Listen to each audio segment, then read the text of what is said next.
la taliyaha madaxweynaha Soomaaliland ee arrimaha bulshada Cabdiwaaxid Cabdiraxmaan oo bariyahanba safar shaqo ku joogay magaalada madaxda gobolka Sanaag ee Ceerigaabo ayaa waxa uu maanta booqday jaamacadda Sanaag University ee magaalada Ceerigaabo waxaanu halkaasi kula kulmay maamulka iyo macallimiinta jaamacaddaasi isagoona xog wareystay baahiyaha jaamacaddaasi ka jira sida oo kalena waxa uu qaybta library-ga ku wareejiyay buugaag ugu deeqay jaamacaddaasi intaasi kadibna waxa halkaasi ka hadlay gudoomiye ku-xigeenka jaamacadda Sanaag Dr. Axmed Nuur Warsame Iidle isduwe ku-xigeenka wasaaradda waxbarashada ee gobolka Sanaag Ibrahim Ducaale Xuseen iyo sidoo kale agaasime ku-xigeenka waaxda xiriirka dadweynaha ee wasaaradda caafimaadka oo si weyn ugu mahadnaqay la taliyaha madaxweynaha ee arrimaha bulshada Soomaaliland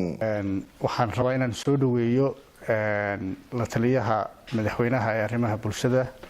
Cabdiwaaxid Cabdiraxmaan waxaan leeyahay ku soo dhawow jaamacadda Sanaag iyo gobolka Sanaagba طبعا marka koowaad aan soo dhaweyno ma aha Cabdiwaaxid wafdii ballaaneed ayuu la socday wasiirka horumarinta caafimaadka waxaan rabaa kulay ujeedadu tahay aynu maanta halka isugu nimi in la taliyuhu uu jaamacadda Sanaag laba arrinba uu yimi ta koowaad oo ahayd xog ururin iyo waxa weeyaan jaamacaddu wixii baahiya ay qabto uu markaas waxa weeyaan u gudbin doono ama waxa weeyaan xaga madaxweynaha iyo wasaaradaha markaas waxa weeyaan la xiriira طبعا sidoo kale waxa jirta Cabdiwaaxid inuu jaamacadda qaybta library-ga oo runtii baahi badan oo xagga buugaagta ay jirtay oo waxa weeyaan wixii uu ka kafaala qaadi karayay maanta uu ugu wareejiyay buugaagtaas oo isugu jirta buugaag maaragtay taariikha iyo buugaag science novelist marka alxamdulillah waxa weeyaan Cabdiwaaxid waxaan leeyahay aad iyo aad baad ugu mahadsan tahay waxaanu runtii ku suganahay library-ga jaamacadda Sanaag waxaan ugu soo booqday la taliyaha madaxweynaha arrimaha bulshada sida gudoomiyuhuba soo sheegay runtii jaamacaddan waa jaamacadda dawladda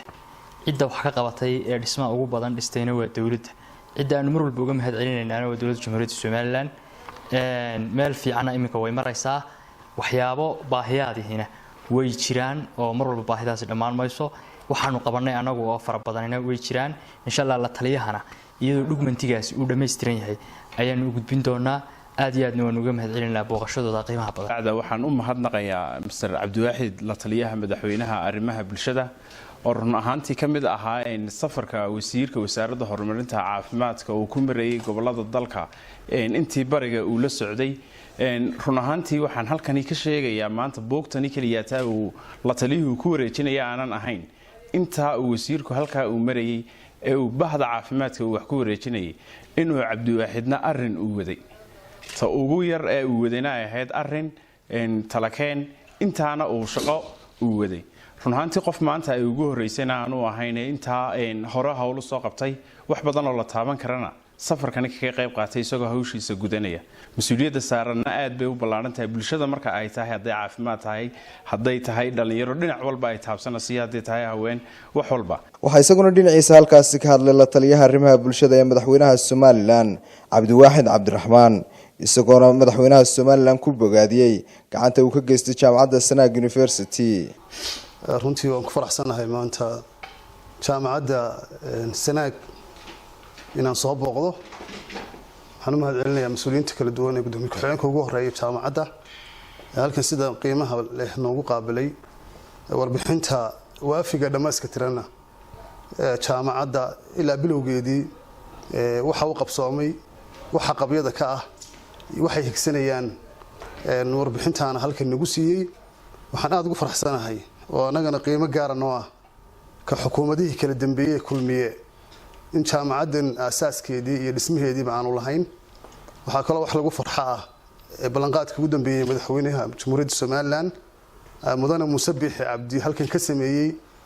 markii jaamacadda qalin jabinteedu gobolka joogo ka qayb galay oo ahaa kalaasyada jaamacadda lagu kordhiyay madaxweynuhu ballan qaaday iyo deyrka iyo xafiisyada inuu madaxweynuhu markiiba amarka bixiyay lana dhameystiray runtii waa aad loogu farxo waxa kale oo halkan laga sheegay in wasiirka waxbarashadu soo booqday jaamacadda baahiyaha kala duwan ee jaamacaddan loo gudbiyay insha Allah taala wasiirka iyo cidda kasta ee khusoosilaa madaxweynahana waxaan anigu saaka halkan ku arkayna waan u gudbin doonaa waxaan ku dadaali doonaa insha Allah taala wixii awooda ee la qaban karayo sida marba wax lagu kordhinayay in lagu kordhiyo baahida ugu weyn ee muuqatay waa deerka qabya oo kala dhiman sida loo dhameystiri lahaa waxaan rajaynayaa in reer Sanaag ama dalka ha joogaan ama dibadda ha joogeen aan ku dhiirigelinayaa magaalada iyo guud ahaan waxbarashada iyo caafimaadka iyo arrimaha bulshada inay iyaguna doorkooda ka qaataan waxaan kala rabaa inaan in yar kelmad ka yiraahdo anigu halkan wax badan ma aanu keenin buugaag yar baan wareejiyay laakiin waa xusuusinun inaan xusuusano jaamacaddu inay dadkoo dhan wada sugayso ama mas'uuliyiin ha ahaato ama qaybaha kala duwan bulshada ha ahaato waxaan kala dhiirigelin lahaa wax akhriska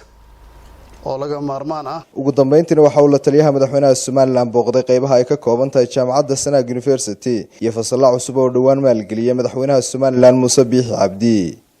iyo Sheekh Axmed Cayri Gaabo.